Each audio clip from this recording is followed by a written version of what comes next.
in to use the caster curse to get the most value out of this incredible series of Indonesia versus Philippines once again as we jump into the land of dawn with Taz starting on the orange buff and Del Rosario doing the same on the opposite side. Slow start for both these junglers. They are tankier junglers essentially, so they are going to be playing a lot more for utility, but I guess Taz on the Akai can be a lot more aggressive. And just like that, you can see that the Philippines, they really enjoy using Villaluna to get a lot of information and just be a big nuisance. And you can see the response coming in from the Indonesian players. The Philippines already dictating what the movements are going to be. Both teams, again, just fighting for that mid control that is so prio, so necessary now in this current meta. Both Taz and Del Rosario are looking to go for this Lethal Wanderer, but it does feel like Indonesia will have a bit more of an advantage with the faster wave clear in the mid lane. That's the Lethal Wanderer secured by Taz, getting him a bit more XP and gold to play with. So he'll have that power spike very early on, already at level 4. As we mentioned, the wave clear game is now being a lot more monitored, a lot more managed by the players from the side of Indonesia. They've suffered from it once, they are not trying to suffer the same fate again. So right now, they're just moving around, and I think before the first turtle spawns, it's going to be relatively slow. But as I say that though, uh-oh, there you go. Ooh. That's the barrier with a wild charge. Saykots now going to be caught. First blood over to Philippines, but look at Taz. He's able to bring the members back in with a heavy spin. Del Rosario going to fall. The jungler for the XP lane, and Dapda will be forced to flicker out of there. Villaluna a bit late on this rotation to match up against the Indonesian mid laners, but it is still just going to be a 1-for-1. So 1-for-1, so both teams now holding their own, but this is where things get a bit hairy. The first turtle, where everyone has their ultimates, we have to see who can actually weave in the better team fight. No ultimate for Del Rosario just now. Taz gonna go for it. Will be able to secure the turtle with a brilliant retribution.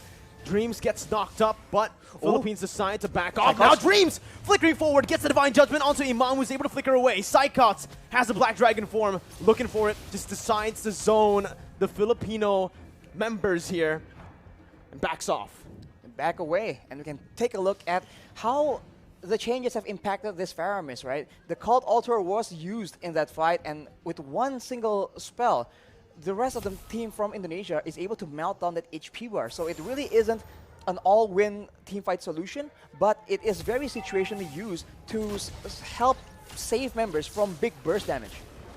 Now it's a complete change from game number 1. Imam, though, going to be immobilized. That's the damage coming through. Whew. Sniped down by Brands, but the kill will go over to Hijume. Brands sacrificing a bit of gold there in the bottom side, but will still be able to catch up down below to pick up that cannon minion.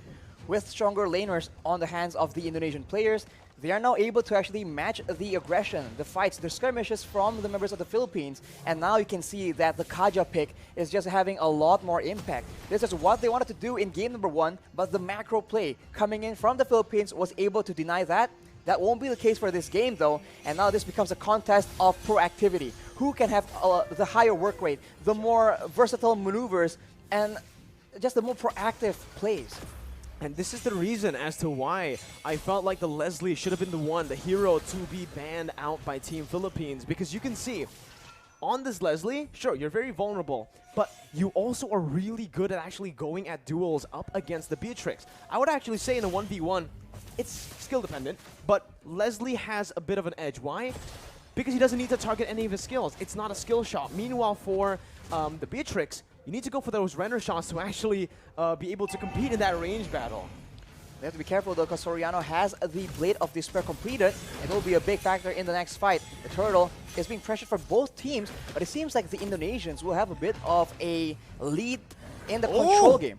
Divine Judgment and the Petrify. Imam going to be able to pop the Cult Altar. Taz against 3 members, still able to secure the turtle. Right now, Saykots jumps in with the Black Dragon form, zoning the backline away. Dapda going to be pinned down onto the wall with the heavy spin, and that's Hijume who picks up the killing spree. Everything going well for Indonesia, and everything going wrong for Philippines in the early game of Game 2. They lose a member to the pickoff, they lose a turtle to the steal, so Indonesia is completely taking over and looking completely different Is this a momentum thing? We'll just have to see. Hijime with the Ice Queen's wand right now will ensure that the Filipino members need to be a bit more careful, even more careful in how they want to position. They've been getting caught out without that slow as well. Brands has just been farming up a storm. I really want to take a look at these items, right? It's a good steal by Soriano, but he got full turret gold, clearing waves constantly. He should have more gold than Soriano here with the assist that he got as well. But here in the mid lane, the bottom side river, Del Rosario going to be chained up again, and that's the pin down by the heavy spin. Del Rosario going to fall for the second time in this game. Dreams with another divine judgment over to Imam, as that's the Nibiru's passion dealing no damage over to Taz, who jumps in again. Soriano zoned away, but the damage coming in from Brands, shooting him down. Dap finally rotating towards that bottom side, but it's a bit too late once again. Team Philippines falling more and more behind as we go and progress into the game. The Philippines are having very much trouble trying to manage distance because they're being slowed an insane amount. At any moment, it starts with the slow, and then it gets followed up with the Divine Judgment, with the heavy spin. So Indonesia's pick-off game is going exactly how they want it to, and right now, they also have the advantage when it comes to range, and also when it comes to that late game. They have that artillery with the real-world manipulation, and they also have the Leslie that can do a lot of true damage, up to 2k in a single hit, and in the late game, Soriano will have a lot of issues trying to get any impact done in the middle of a big team fight. There's so much CC from Team Indonesia. There's a lot of survivability from Philippines, but they need to be able to utilize that crazy engage from the wild charge, and right now, it just doesn't feel like they are going to be able to. Taz there going for the turtle. That's going to be the real world manipulation that was popped into for Soriano to flicker out. They baited out the Cult Altar, and they baited out Villaluna into the other side of the wall. Mid lane turret going to be sieged down. Brands looking to poke the Filipino members, but it's a good disengage by both teams.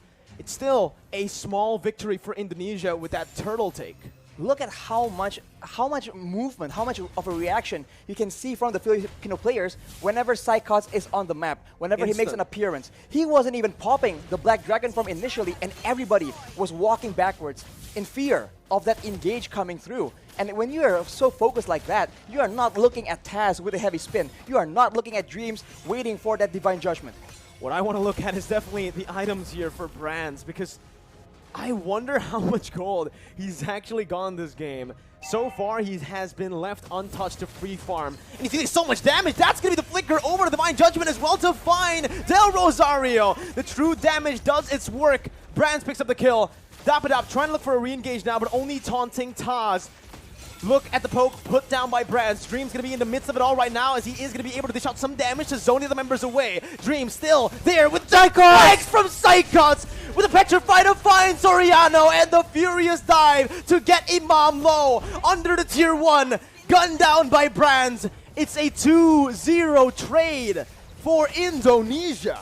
Unreal execution coming in from Indonesia right now. We thought that Saykots was the main distraction. He was the one coming in from behind. You barely notice it until it's way, way too late. Let's take a look at that replay right now. The fight was breaking up. There's a lot of action back and forth, and Saykots out of nowhere. The tower doesn't even matter because it's way too low. Indonesia able to actually push Philippines into a very uncomfortable position, and now with all the advantages when it comes to crowd control, when it comes to damage, they are looking at a cruising victory in game number 2.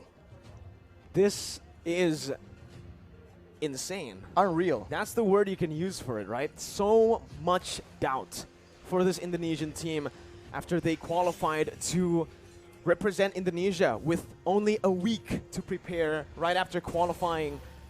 Still able to play super well. And now they're rotating towards that top side. Taz soloing that lore. Del Rosario caught, no one there to help him out. Has to use the wild charge defensively and will lose out on a lot of HP. Brand still is able to get out, has the flicker. They're going to go in for another re-engage here. Just some poke down onto the frontliners. And you can see that true damage, Arashi. I really wonder what the items are looking like right now, because the damage is pretty unreal already in 9 minutes for a Leslie.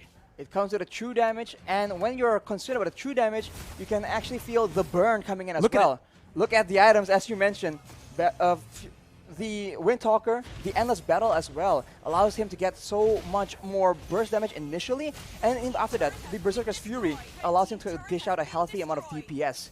On the other hand, you can see the Iesf, right? Hijumi with the glowing wand, all these tanky members are taking percentage HP damage whenever he's dishing out these spells, and they are absolutely spammable, and the siege game is dangerous. Luna going to be caught in that real-world manipulation. Imam as well, zoned away. The wave manipulation from Indonesia, absolutely phenomenal, as they are going to be able to use the Lord down below to pick up a turret. With Saykots zoning other members away with a Black Dragon form as well.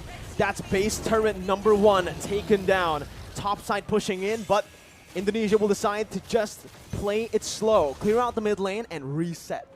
They have an absolute advantage when it comes down to those siege situations. Having the Iesf, having the Leslie means that you do not have to go and force those fights, because there's no other way for the Philippines to dish back that kind of damage. Soriano is the only solution they have, and at this point, when the only option you have, when you only have a single option, it becomes very easy for your opponents to try and adjust to that. But the Philippines, it seems like they are not willing to completely concede control just yet.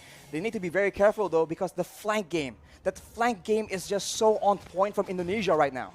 This is what we saw in Game 1, only just the opposite happening here in Game 2.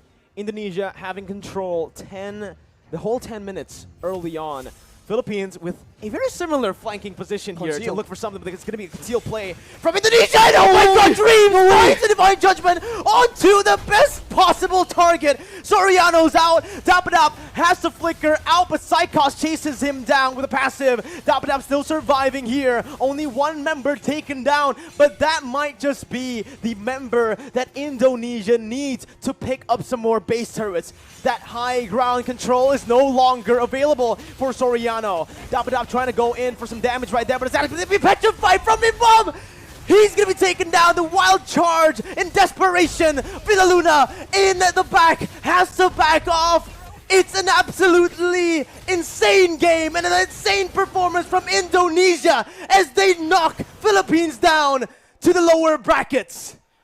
Oh my, we have no words left right now. How was that possible? That is insane from Indonesia.